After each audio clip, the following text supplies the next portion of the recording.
Olá pessoal, antes de mais nada, eu gostaria de dizer que esse vídeo que vocês vão assistir, ele é um vídeo sim que fala do fortalecimento da cartilagem, mas ele não é um vídeo de venda de suplementos que prometem regenerar ou aumentar o volume de cartilagem, e sim, existe sim evidência científica por trás do que eu vou falar e vou explicar nesse vídeo. Muito bem, então meu nome é Adriano Leonardi, eu sou médico ortopedista especializado em cirurgia do joelho, trabalho bastante com lesões cartilaginosas, também sou médico do esporte, e se você está caindo no meu canal aqui pela primeira vez, eu vou te pedir já para você já se inscrever, já dar um like nesse vídeo, me ajuda muito a levar esse vídeo para outras pessoas. E antes de falar do fortalecimento da cartilagem, um último recado, você que se trata de doença cartilaginosa avançada chamada de artrose, esse ano eu lancei o curso chamado Vencendo a Artrose. Já são muitos e muitos alunos sendo beneficiados em entender melhor essa doença, em saber conduzir melhor essa doença junto do médico assistente. Então, se você tem interesse em vencer a sua artrose, está aqui na descrição do vídeo o link para que você compre o curso e faça parte das próximas turmas.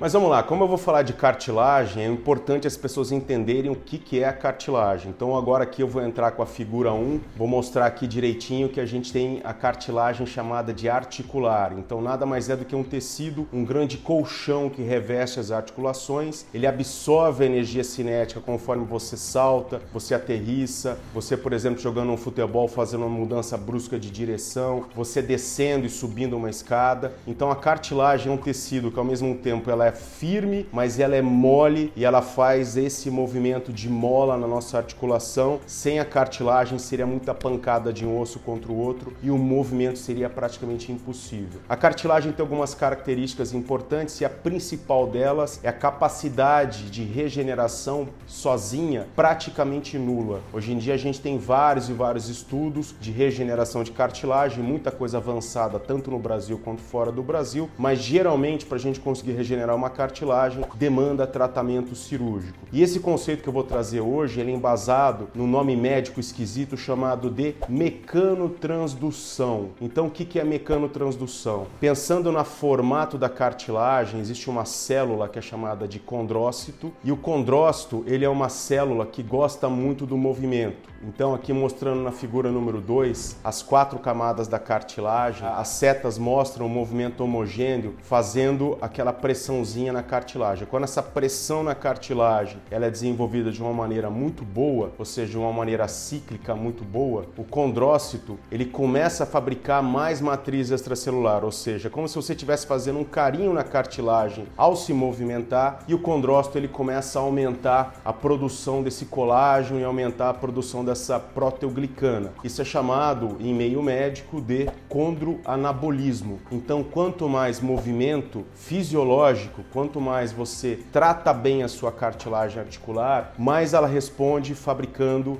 matriz extracelular. Isso explica muita coisa que a ciência não explicava antes. Antigamente a gente achava que a pessoa ficando em casa, sedentário, no sofá, se movimentando pouco, preservava mais a cartilagem. Hoje em dia a gente vê que aquelas pessoas que são moderadamente ativas, ou seja, fazem uma caminhada, pedalam, vão para academia e fazem tudo sem exageros e sem picos de treinamento, ela tem um colágeno melhor naquela cartilagem e essa cartilagem leva mais tempo para se degradar, desde que a pessoa tenha uma boa genética para isso. Mas apesar da cartilagem gostar muito desse movimento que gera a tal da mecanotransdução, ou seja, faz o condrócito, a célula cartilaginosa, fabricar mais colágeno, ao mesmo tempo a cartilagem não gosta do que vai entrar aqui nessa figura número 3, que é essa seta muito grande fazendo uma pressão muito grande na cartilagem. Então, o que seria isso? Uma pessoa que começa a praticar uma corrida de rua sem estar preparada para aquilo, sem fazer uma preparação física prévia, muitas vezes com excesso de peso, ou uma pessoa que entra numa academia num projeto verão e começa a arrebentar demais fazendo aquela subida de escada, ou uma pessoa que entra no CrossFit e não tem uma orientação correta e começa a fazer muito agachamento com excesso de peso sem estar preparada para aquilo. Então, uma pressão abrupta na cartilagem, uma grande pancada na cartilagem de maneira abrupta pode levar à morte dela de maneira local. Em alguns casos é chamado isso de condropatia, ou seja, doença da cartilagem, que muitas vezes é irreversível e que muitas vezes leva a tratamento cirúrgico. E aí vem aqui a grande questão, opção, né? Qual seria a melhor atividade para a gente conseguir melhorar a qualidade da cartilagem? Quais são os estudos aí que comparam uma atividade com relação a outra? Então a gente sabe que todos os estudos eles são unânimes em dizer que quando a gente faz um movimento dentro dos nossos limites fisiológicos, ou seja, não existe exagero para você fazer aquele movimento, aquela caminhada, aquela corrida, aquele ciclismo, aquela academia, a cartilagem responde bem. Mas alguns estudos, vou mostrar aqui na figura número 4, eles falam que o movimento cíclico sem impacto é melhor para a cartilagem, principalmente quando a pessoa já desenvolveu a doença cartilaginosa chamada de condropatia, que é o estágio inicial, ou de artrose, que é o estágio final. Então nessa figura a gente vê que uma pessoa correndo, praticando corrida, existe aquele impacto cíclico na cartilagem em comparação de uma pessoa que está aqui pedalando. A gente vê que esse contato da cartilagem ele é feito de maneira homogênea. E óbvio, também a gente tem que pensar de como que esse pedal seria planejado. Se a gente vai fazer um mountain biking ou vai fazer um treino de speed em uma subida muito íngreme, com muita trilha técnica, é muito mais difícil. Mas se você faz uma bicicleta no ambiente plano ou uma bicicleta numa academia, uma bicicleta ergométrica, esse contato já passa a ser mais homogêneo. E também aqui tem uma coisa muito importante quando a gente pensa no movimento cíclico, ou seja, no planejamento de exercícios para pessoas que ainda não têm a doença cartilaginosa ou pessoas que já têm a doença cartilaginosa, é que para a gente ter esse efeito que eu estou falando de condroanabolismo, não precisa de muito. Alguns estudos falam aqui que de 10 a 15 minutos todos os dias, por exemplo, numa bicicleta, com ciclos de 60 a 70 RPMs, com uma resistência moderada, ou seja, pegar um professor de educação física e ele fazer um cálculo aqui para você de 1 a 2 watts por quilo de peso, fazendo esse ciclo constante, sem aumentar ou reduzir a carga. A mesma coisa também sendo feito naquela máquina que é muito comum na academia, que é chamada de transport ou de elíptico. A mesma coisa, 10 a 15 minutos, 60, 70 de RPMs, fazendo aquele giro de maneira moderada, ou todos os dias, ou um dia sim, um dia não. Já é possível já da gente começar a ter esse efeito.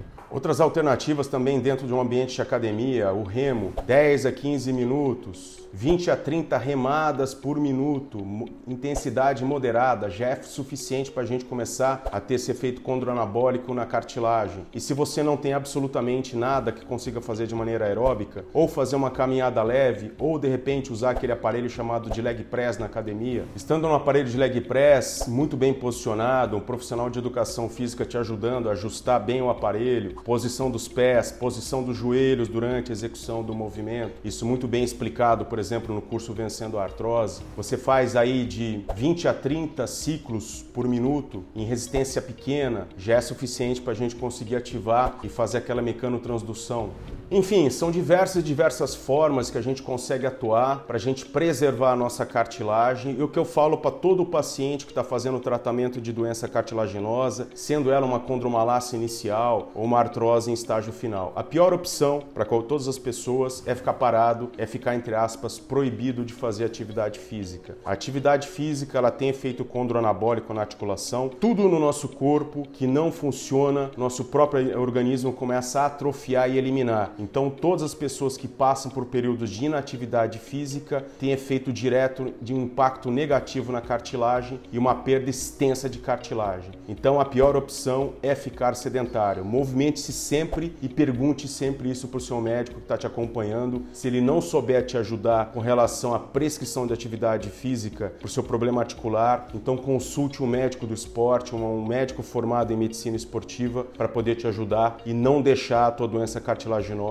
evoluir, dentre outros cuidados que a gente toma na condução da doença cartilaginosa. Bom, pessoal, muito obrigado por ter assistido mais esse vídeo. Se ficou alguma dúvida, algum comentário sobre mecanotransdução, fortalecimento de cartilagem, as suas dúvidas sobre esse processo que ocorre no nosso organismo, fica à vontade para escrever aqui embaixo. Eu vou deixar um artigo científico e o contato do meu site para que vocês leiam mais sobre doença cartilaginosa. Quaisquer sugestões de temas e de pessoas para fazer vídeos comigo são muito bem aceitos. Novamente, você que está se tratando de doença cartilaginosa, o curso Vencendo a Artrose, também link aqui na descrição do vídeo. E se você tem interesse em me seguir nas redes sociais para acompanhar minha vida como cirurgião de joelho, eu vou deixar aqui o Instagram e o TikTok para que você me acompanhe aqui no meu dia a dia. Um forte abraço e até o próximo vídeo.